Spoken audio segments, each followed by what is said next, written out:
There is nothing like waking up to a fresh breakout in the morning. Acne always seems to show up at the worst times. We try so hard but it doesn't go. It comes back again and again.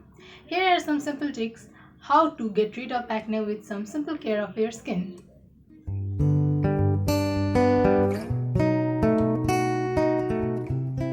Hello guys, welcome to my channel. Today I'll be sharing some tips about how to get rid of acne. So let's get started. Do icing on your skin. But before placing the ice against your skin, wrap it with a thin cloth and make sure your skin is properly clean. It helps to relieve the pain and reduce swelling. Do not apply toothpaste on your face.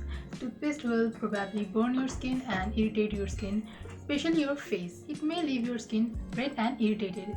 Toothpaste contains ingredients like SLS, baking soda, calcium carbonate, etc. The ingredients are too harsh to use on our skin. It can also leave you with some permanent scars on your face. Do change your pillow covers at least once a week to reduce the risk of breakouts. Washing your face too much can be as bad as not doing it at all. Washing twice your face a day is enough to remove the dirt and oil on your face. Squeezing pimple can push the bacteria and cause more swelling and redness on your skin. Okay, so these are some basic tips about the do's and don'ts of acne prone skin. If you have any kind of suggestion for me, please let me know in the comment section. And do share with your friends and like my video. Subscribe to my channel and click on the bell icon. Bye!